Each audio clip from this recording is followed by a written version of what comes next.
Hello student, good morning.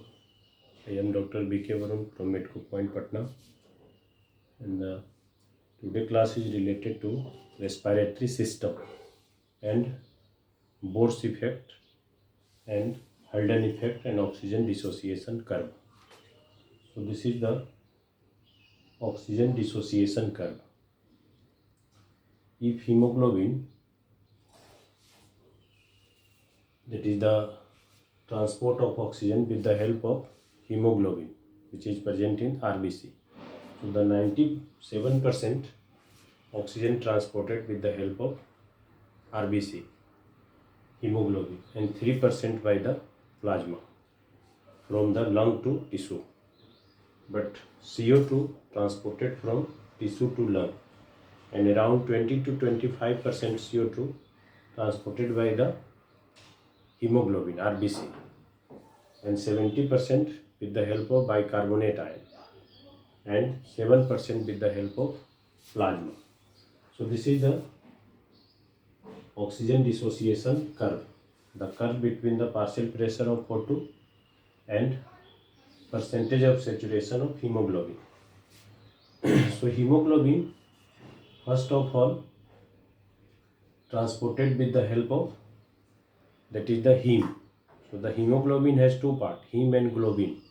So the heme part consists the 4 oxygen, and that is the Hb4, and combined with O2 to form Hb4O2, and then Hb4O2 whole 2, and then Hb4O2 whole 3. So these are the unsaturated. So the fourth oxygen combined with to form Hb4O8. So this is saturated hemoglobin. So this hemoglobin transported from lung to tissue, and in tissue it combined with the glucose to form CO2 in the tissue, and this whole transportation depending upon the partial pressure of oxygen and CO2. So this CO2 combined with glucose, O2 combined with glucose to form CO2, and CO2 transported from lung to tissue. So the hemoglobin has two parts, that is the protein part and non-protein part. The protein part, that is called globin. So the globin of hemoglobin present in RBC combined with CO2, and it forms carboiminohemoglobin. Hemoglobin combined with CO2 to form carboiminohemoglobin, but hemoglobin combined with oxygen to form oxyhemoglobin, and hemoglobin combined with carbon monoxide called carboxyhemoglobin, and which is around 250 times more affinity with respect to oxygen, and hemoglobin combined with H plus ion to form hemoglobinic acid. So the heme and globin, so the globin part of the hemoglobin combined with CO2 form carboiminohemoglobin and transported from the tissue to lung, and 100% oxygen, 100% blood, oxygenated blood deliver only 5 ml oxygen to the tissue, but 100 ml deoxygenated blood transported only 4 ml to the lung. So 100 ml deoxygenated blood carry 4 ml CO2 to the lung, and 100 ml oxygenated blood deliver 5 ml oxygen to the tissue. This is the on the basis of Fick's principle, and these are the oxygen dissociation curve, and it is sigmoidal. So the curve between the partial pressure of oxygen and the percentage of saturation of hemoglobin. So the pH around is 7.4, 7.3 at 37 degrees centigrade. So these are the sigmoidal curve, S-shaped curve. So what is the Bohr's effect and what is the Haldane effect? So these are the factor affecting Bohr effect. So the Bohr effect depend upon CO2, H plus ion या pH, and temperature, and 2,3-DPG, 2,3-diphosphoglycerate या 2,3-BPG.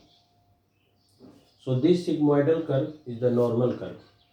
And if CO2 H plus ion temperature and dPg increases or pH decreases, then the curve shift towards the right. So this is called shift to right, and this is called factor affecting Bohr effect.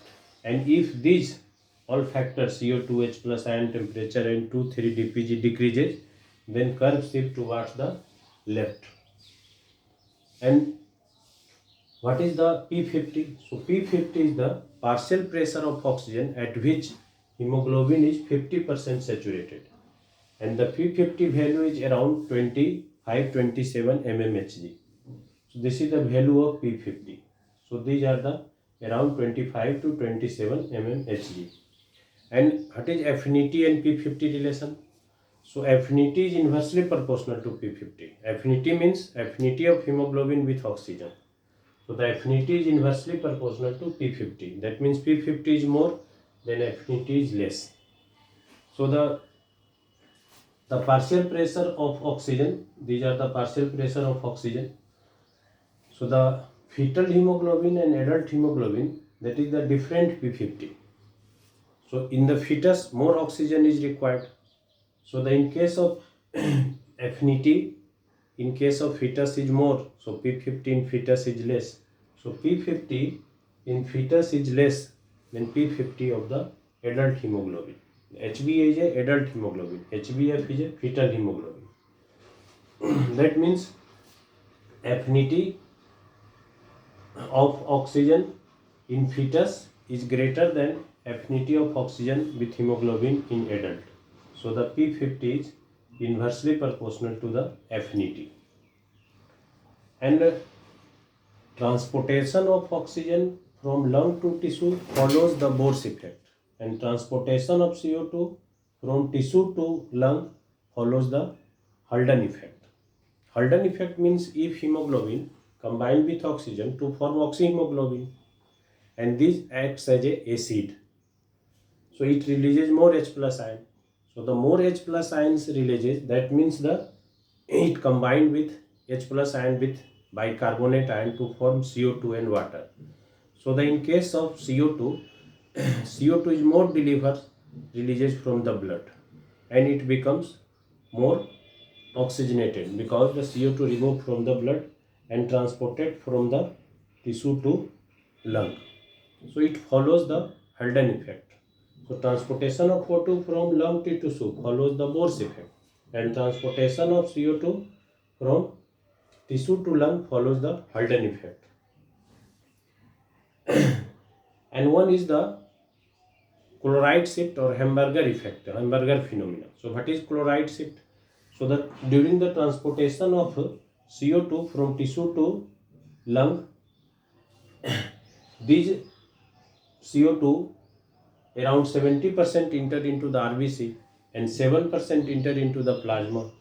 So this CO2 combined with water to form H2CO3, and with the help of carbonic anhydrase it breaks down into bicarbonate ion and H plus ion. So the bicarbonate ion increases in RBC. So they maintain the pH of the blood because blood is a buffer solution and pH is around 7.4. So to maintain the pH, these bicarbonate ions shifted from RBC to plasma, and the chloride ion shifted from plasma to RBC. So this is called chloride shift. And double chloride shift also, that is the what is double chloride shift? Again chloride ion shifted from the RBC to plasma and bicarbonate ion from the plasma to RBC. So the chloride shift means chloride ion shifted from plasma to RBC and bicarbonate ion shifted from RBC to plasma. So this phenomena is called chloride shift due to the maintain the pH of blood, and pH of blood is around 7.4, 7.3. So this is the Hamburger phenomenon and the chloride shift. So this is three phenomena is very important. One is called Bohr's effect, factor affecting Bohr effect. One is Haldane effect, and is chloride shift. Thank you.